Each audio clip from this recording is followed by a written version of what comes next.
Welcome to the Prime Real Estate Network channel on YouTube. I'm your host, Mr. Prime Real Estate, Ric Davis. And I'm your host, the Texas Real Estate King, LarryWBrooks. Every week, the King and I will provide you exclusive access to our network of lenders, investors, and real estate professionals from both the commercial and residential real estate sectors. Now, are you millionaire minded? Or maybe you're a millionaire in the making. Make sure that you subscribe so you can get connected to the network. And always remember, the Prime Real Estate Network, where millionaires are in the making. Create wealth for generations. What's up, Prime Real Estate Network listeners? It's your man, LarryWBrooks, a.k.a. the Texas Real Estate King. Hey, when you get a moment, go ahead and go over to shoplwb.com. You can see the Pure Hustle merchandise that we had over there, some of our newer items that we have in stock, and of course, I got all the books that I've authored. I'd love for your support. You have a great day.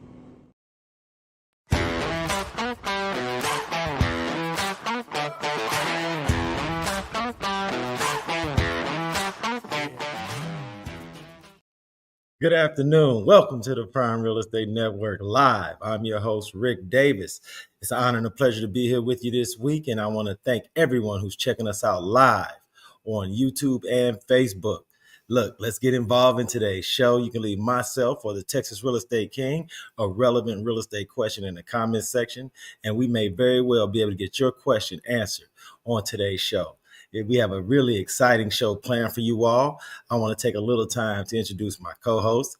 He is not only the co-founder of Brooks & Davis Real Estate Firm, but he's a multi-time author, serial entrepreneur, the proud proprietor of the Pure Hustle clothing brand, and world traveler. I'd like to thank him for sitting in on the Prime Real Estate Network Live, and I'd like to introduce to the audience the Texas Real Estate King, Mr. Larry W. Brooks.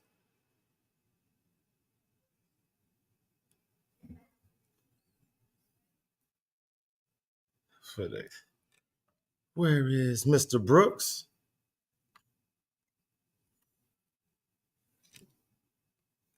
Let's see.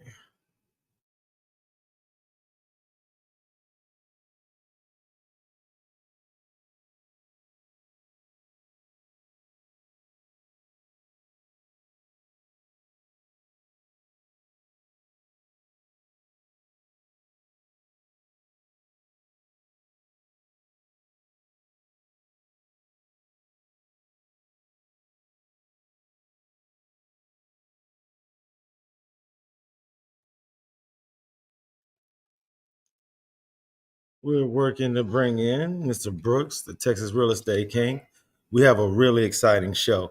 Today's show, we're going to talk about the great wealth transfer that we're currently experiencing here in the city of Houston and all over our great state of Texas. There is no time like today to get involved in the real estate market here in the city of Houston, either being a buyer, an investor, or if you currently own property, you could see about some opportunities to liquidate, sell some of those properties and reinvest here in the greater Houston community. We have a really exciting guest, and we also have the Texas Real Estate King, Mr. Larry W. Brooks, who will be signing in with us shortly. I want to take a little time to give a huge shout out to the team over at Brooks & Davis Real Estate Firm. If you were not had an opportunity to check it out, feel free to go to BND TV, man. It was a really inspiring State of the Union address. This meeting was led by the co-founder of Brooks & Davis Real Estate Firm, Mr. Michael G. Davis. He did an outstanding job of talking about not only our local real estate market, where we're going in the future. He also took some time to celebrate some of the successes that we've enjoyed as a brokerage at the beginning, the middle, and as we move forward in the year of 2025. So we'll be bringing in our guest and our host shortly. Hold on 1 second. See what we have going on here. Mm-hmm.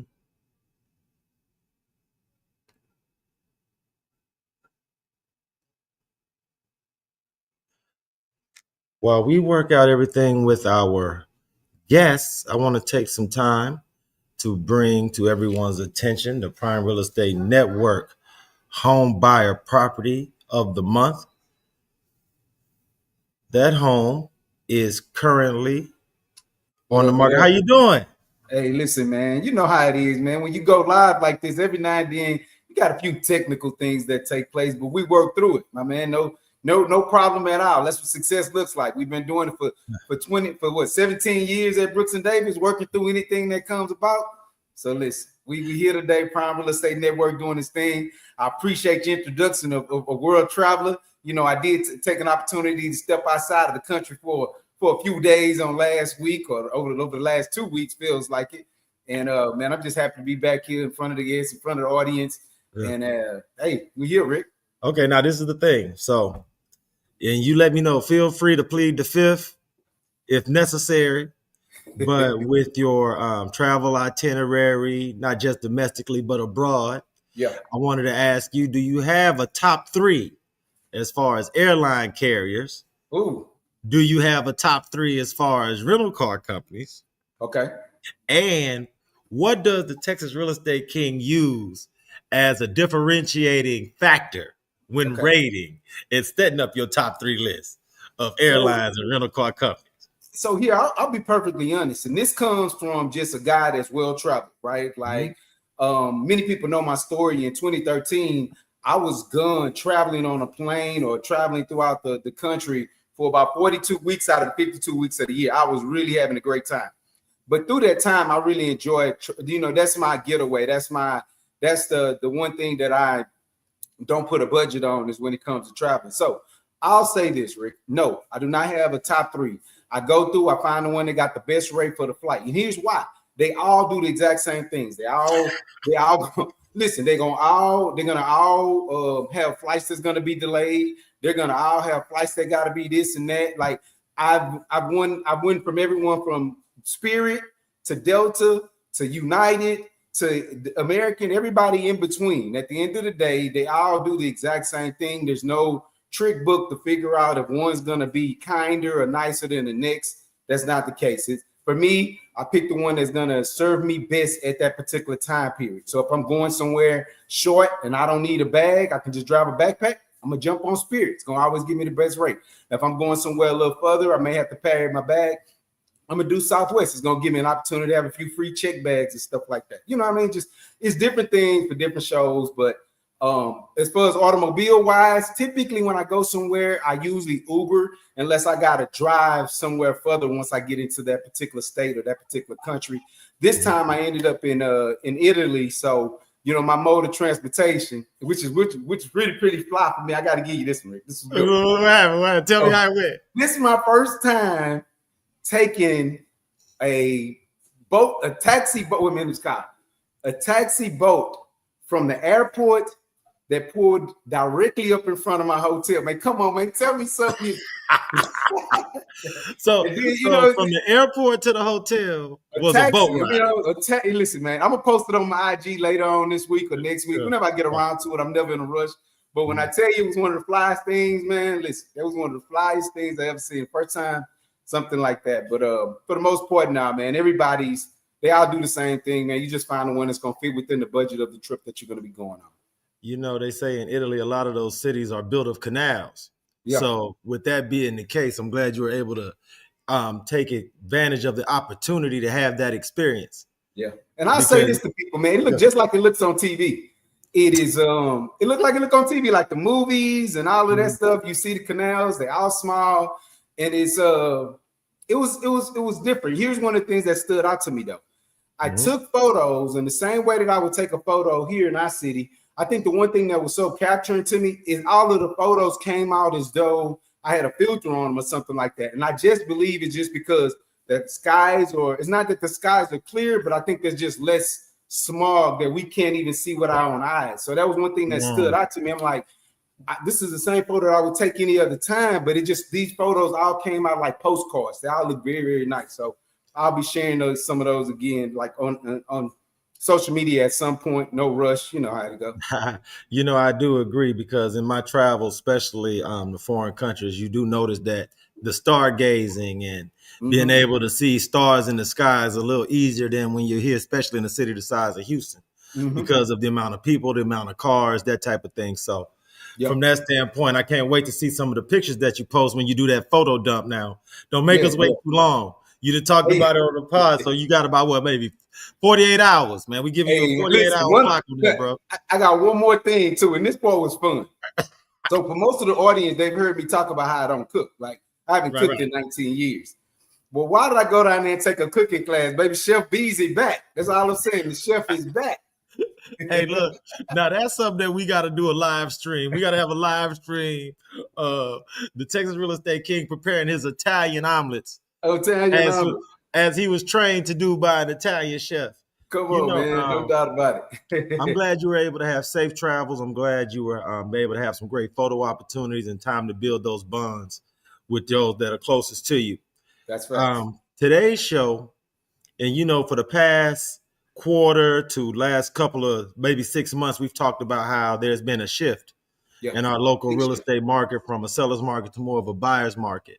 Yeah. That's why I felt like today's episode would really be important for us to talk about the great wealth transfer. Mm-hmm. Someone like yourself that sat on different boards and been in different leadership positions in real estate, you've seen this tide of wealth transfer coming for the last maybe 4 to 5 years. We've talked about on this podcast when there first started to be that investment in the redevelopment of the Fifth Ward, that redevelopment of the 288 Medical Center area, that redevelopment near Third Ward. And I think now is the best time to let our audience know that that wealth transfer not only has started, but is in full bloom. That's why I'm really excited about today's guest. She's not only an expert in talking about luxury, but we'll also talk about what's going on in the multifamily real estate market here locally in Houston. So before we introduce this week's guest, Mr. Brooks, could you just share with our audience a little bit about our background with this week's guest and how you were able to gain her commitment to sit in and be interviewed on today's show? Yeah, man. Well, so I first originally found this week's guest through social media, and I've just been watching her journey, watching how she really appreciates and buys into the process, her teaching and coaching that she does with her clients so that they're up and abreast on what's taking place, her knowledge about the industry itself and just what's going on, how it's taking place, and just her marketing of being able to put her expertise out there, man. And so someone like that is who we're always trying to put in front of the audience, put in front of other realtors so that they can get an idea of what success can look like in this business. And so just being able to have her on the show today to be able to talk about some of the things that she's been having going on, talk about her journey in this industry is just an exciting thing for me, man. So I'm excited to have her here today, excited to just kind of dive into some of the things that have allowed her to grow in this business, to become successful in this business. So that's where we are with it, brother. Absolutely, man. Without any further ado, I'd like to introduce this week's guest. She is not only a luxury real estate specialist, but she's also a commercial lending expert. I want to thank her so much for sitting in on the Prime Real Estate Network Live. And I'd like to introduce to the audience, Miss Ashanti Lafayette. How are you? Hello. I am great. Thank you guys for having me today. I'm super excited to be here. I'm feeling like family already. I'm ready for Larry to whip me up some omelets. I'm just like, I'm here for all the vibes today. So thank you so much, Ashanti, for sitting in, and I thank you for your patience. It's not every week that we get Mr. Brooks back from an Italian vacation. So we wanted to give him a little creative license to enlighten our audience as far as what's been going on in the world of the Texas Real Estate King. But thank you so much for sitting in. First thing first, Ashanti, for the members of our audience that are being introduced to you for the first time, can you introduce yourself, talk a little bit about your real estate practice and how long you've been working in the real estate sector? Absolutely. So I am Ashanti Lafayette. For the people who don't know me, on Instagram, I now go by Ashanti Sells Luxury. So follow me there. And just a little bit about my journey. I've been selling real estate for the last 5.5 years. I actually got my license right before the pandemic started. And so I had no idea that was happening. I was transitioning from a corporate underwriting background. So I had some knowledge just about business and how business worked. I worked with really large companies, would look at their 10Ks and did risk management essentially for them. And so kind of naturally transitioning into something like sales and real estate was not that difficult for me. And I know we said we were going to talk about it, but my family does have a real estate background. So that was something that has always been near and dear to me. So it was a transition that I think was just natural. And when I first got in, I said that I wanted to focus on two main categories, and that was me. I wanted people who look like me. Like, I wanted to sell to myself, every middle-aged kind of professional, young, educated Black woman. Like, I just wanted that to be a target focus. And I wanted empty nesters, because those were like my parents, the people who had children, they had larger homes, they needed to downsize, and I wanted them to kind of realize the equity in their home, which was something like I had never seen growing up. Like, most people I knew, they kind of lived in the same house forever, and they never really took advantage of like the equity and downsizing and using that money to invest in other things. So those are like my two primary focuses, and I've really taken that and utilized just the passion that I had for those places and pivoted into a lot of different areas throughout my career. So I now focus obviously on luxury, affordable luxury, because I don't just think luxury is a price point. I think it's really an experience that you give people. It's an opportunity to for them to realize returns in their investments so that they can live a lifestyle that they're interested in living. I also work with a lot of investors. I graduated from, I'm going to give a shout out to NARAB from their Developers Academy. Represent. Cohort, and I was very excited about that, because going through that Developers Academy helped me to understand like what our communities need. This is not just about like what we want to showcase and what people want, but it's like, what do these communities actually need? And I know we're talking about multifamily today. That was something we needed in the Houston market. It was something that we didn't have a lot of, and those opportunities, you know, you saw them a lot Midwest, you see it a lot up north, but in Houston, we really didn't have that. And so it did come and take on a huge surge, but I think it was because it was something that we needed. So I've just kind of taken the opportunity now to do what is needed in the community, whether it's luxury, whether it's affordable properties, whether it's multifamily. I kind of look for what people need, what their ultimate goals are, and kind of get them to that however we can get it. No, I thank you so much for sharing. And also, I commend you on having an ideal or somewhat of a blueprint of what you wanted to do and come in and execute as you've gotten into this industry. And then as you decided to scale, because one of the things I assure you is you're right. We did not have like a big market of multifamily or duplexes, I would say, or fourplexes and things like that. We had a few scattered here and there, but most of those were like 1952 and stuff like that when they were built. So you just seen a surge, especially right after the pandemic and the housing market started to not have as many opportunities involved in it. And so I think that's been a great surge. And I've been seeing, and you'll probably speak to this, but a lot of investors that are coming in are now kind of living on one side and then, you know, renting out the other side or Airbnb out the other side. I've been seeing all of these things really manifest over the last 3 to 4 years. That was not a thing at one point. So I just commend you on coming into the industry and finding your lane and just being a rock star and kind of helping people in that lane. So there you go, Rick. Thank you. No, I agree with everything Larry was saying, and it's great. And I want to help people, Ashanti, who have worked with you in the past or may have been introduced to you at a networking event, to have an idea of what's going on currently. One of the things Larry and I like to do with our audience is keep them informed as far as what's going on in the market that may be subtle or not so subtle. Mm-hmm. And one of the things that we're really passionate about is informing our audience about the great wealth transfer. There are so many investment groups coming in and developing areas that were previously undeveloped, investing in areas that were previously not really invested in. So from the multifamily, the luxury market, what are you seeing as far as people that look like us getting involved in luxury building or multifamily development, and how accessible is the Houston market currently for somebody who may want to buy or invest and work with you, Ashanti, from that standpoint? Okay, well, let's start with just kind of the luxury space.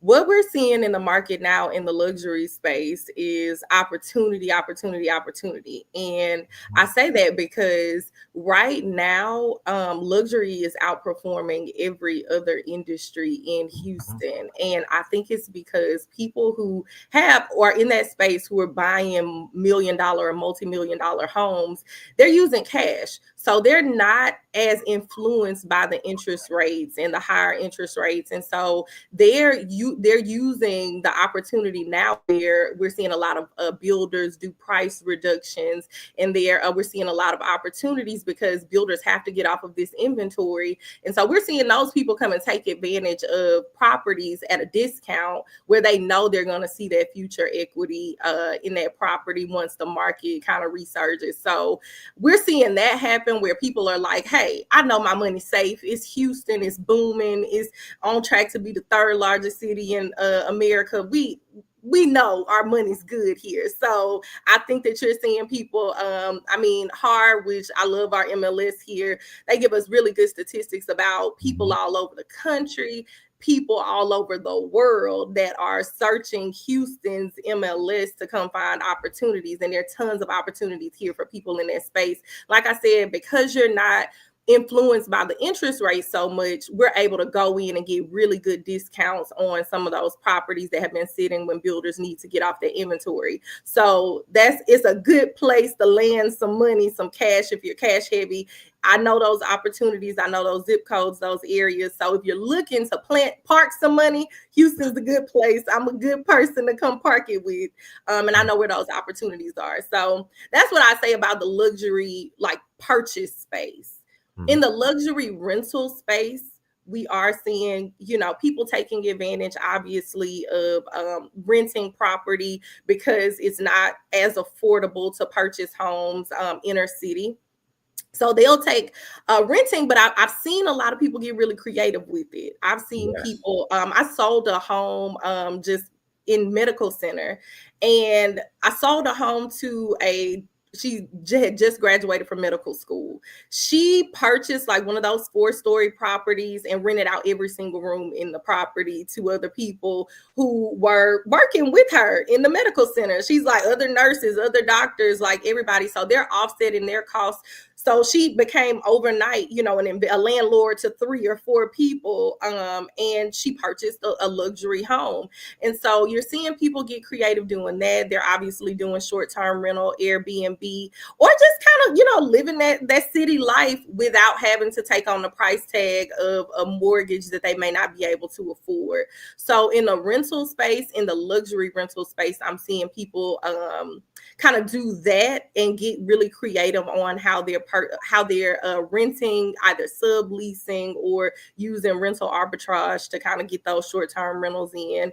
And I would be remiss if I didn't mention that now Houston is charging some additional taxes and fees on that. So before you hop into it, definitely contact a real estate professional so you can understand what those margins will really look like after some of those fees have been assessed. So go ahead.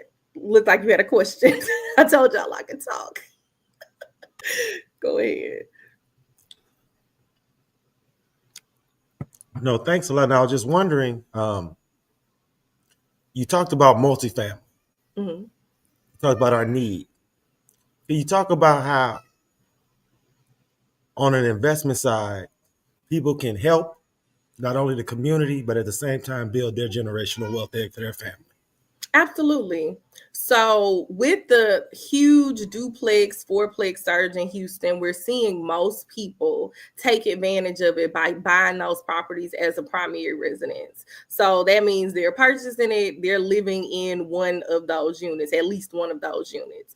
And the reason why this has been such a huge, just kind of house hacking investment opportunity for people is because most people don't have $100,000 sitting around to put 20% down on a $500,000 duplex.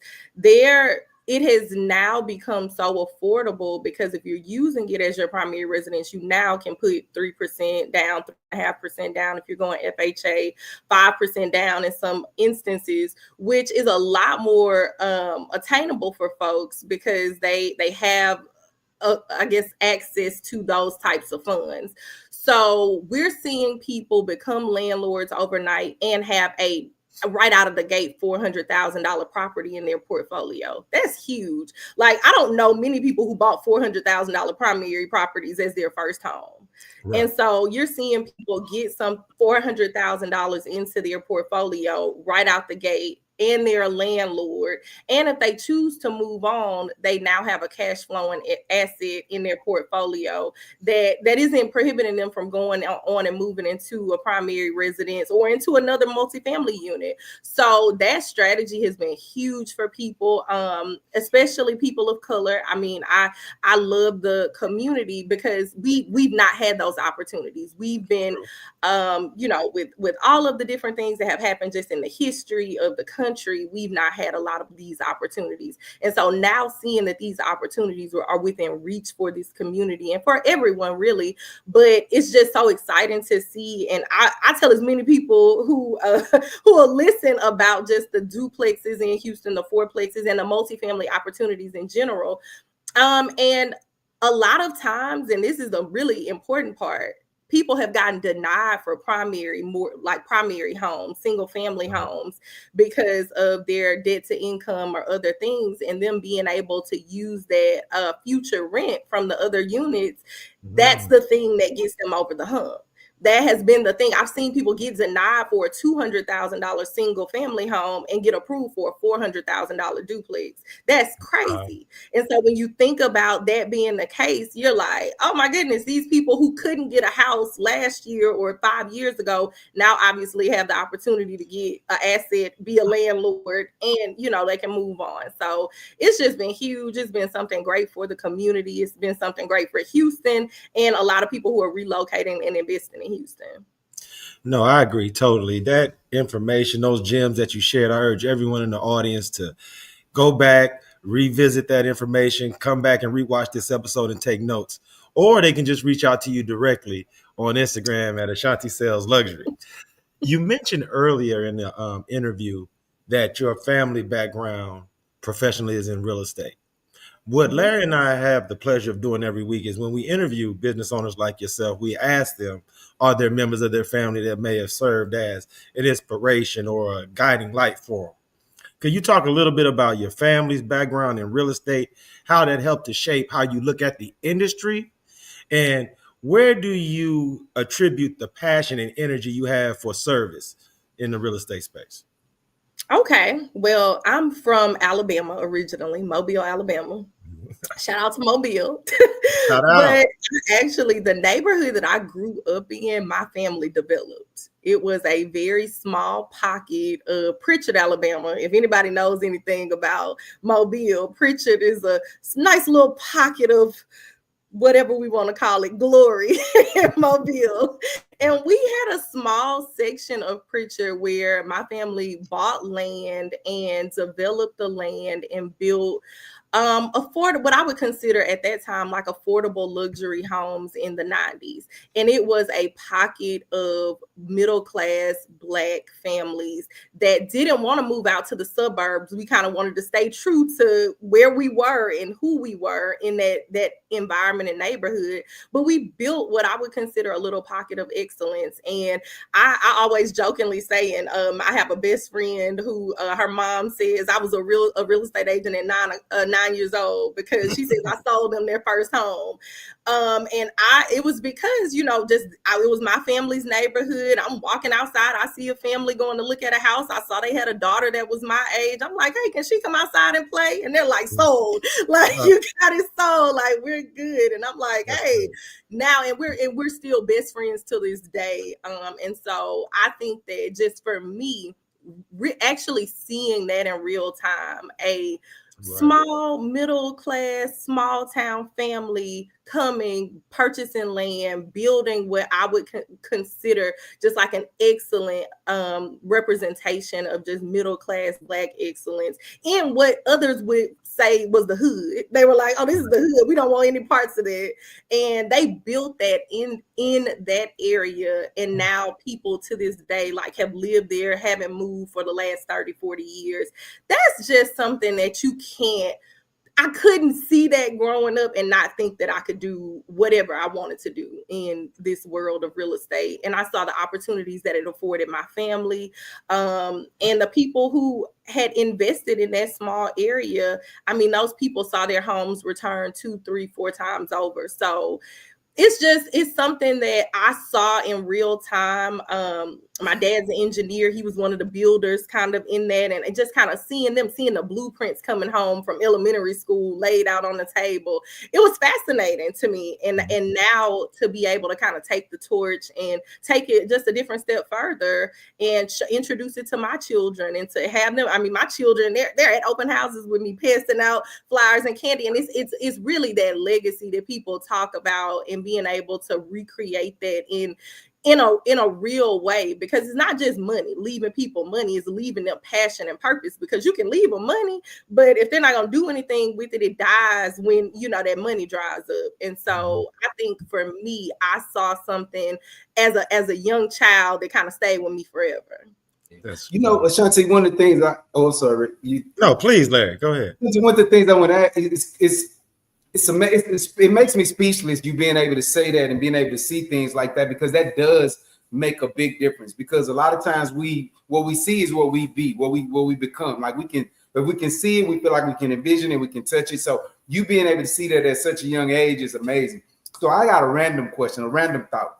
Okay. So what is it that so someone like yourself that saw it, because I didn't see it. I didn't get exposed to real estate until I was in college, and when I did, my eyes was like this, and I've been doing it the last 25 years. And much like yourself, after I got into this business, I started to go into these rooms. There'd be 400 people, and 4 people be people that look like us. So I've always had a passion for wanting more people that look like us to be in this industry, become successful in this industry, and do the amazing things like you're doing in this industry. And so when I go into rooms now and see that number it's still not where it needs to be, but that it's a little bit more color added to it, I'm always excited, because I was always on the front line and just kind of like pushing us forward in this. So my random question is what do you think about, reality real estate TV shows? Like, are those things that you think or kind of helping move the momentum forward, or they're too falsely led? Like, what are your thoughts? Because as the young person, you actually saw people doing things that look like us in the real estate space. So like when you see these shows nowadays, what are your thoughts on those? Or do they push the industry forward, or what are your thoughts?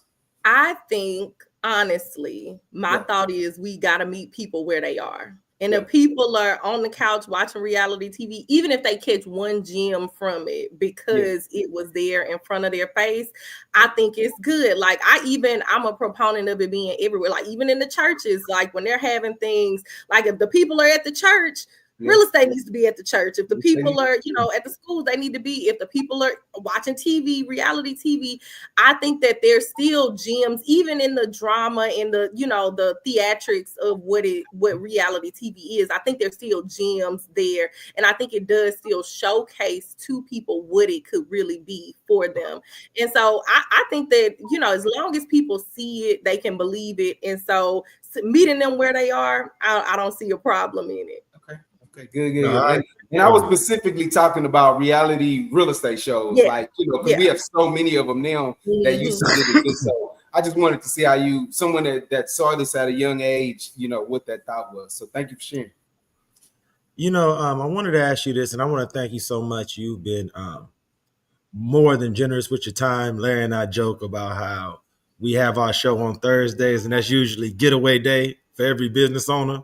If you're traveling this weekend, usually we book all those flights on Thursday afternoons. So thank you so much for sitting in. But I want to ask you this question in closing, because you did mention how from time to time you'll have kids with you at open houses and things of that nature. For the members of our audience that would like to meet you, greet you, interact with you, Ms. Lafayette, when will that opportunity present itself? Will you be making any appearances or headlining any networking events in the near future?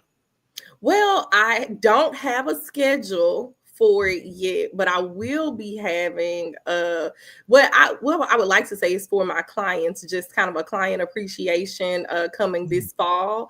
And so it's a place where I want to obviously, thank my past clients, but also introduce myself to potential new clients. So that information will be out early fall for everyone. I'll put it on all of my social media platforms, my email blast, all of those things, shared to people who I've connected with, networked with. You guys will obviously be invited, so you can invite your audience. But that is probably the nearest time where I'll be for people to come, because I'm very casual in my approach. I always say that I'm not like your salesy real estate agent. I'm not going to try to sell you something that I wouldn't sell to my grandma. I really am about like educating people, because once I show you what it can be, I'm not gonna have to sell anything. I'm not gonna have to I'm not gonna have to sell anything to you, because you're gonna want it, you're gonna desire it and crave it. So it's really just an opportunity for people to trust me, to get to know me, so that they can understand, the people that I work with, the people who I connect them with will also be people who are advocating and champions for them. So, everybody does want to make money. It's a great industry to make money, but it's also about the relationships that you can build and have long-term, just for not just this business, for whatever business you decide to go into in the future. So those relationships are huge. I love the fact that I've met so many people working in real estate, people I would have never imagined meeting. It's been a blessing. Thank you so much, man. Your story is so captivating, and at the same time makes your success trail seem so clear for everyone who not only have known you in the past, but people who are meeting you for the first time. And I want to urge all the young people that hear this interview, take Ms. Lafayette's advice, go out, get around real estate people, because I think you'll be enlightened not only to the business, but at the same time, it can motivate you to want to serve the public in a way that can help to change lives, kind of like your parents did when they were developing the neighborhood that you grew up in. I want to thank you so much for your time. Ms. Lafayette, are there any final words of inspiration that you have for the audience that you may want to share, as far as things that they can look forward to, or something that somebody shared with you that kind of motivates you to move forward and keep building?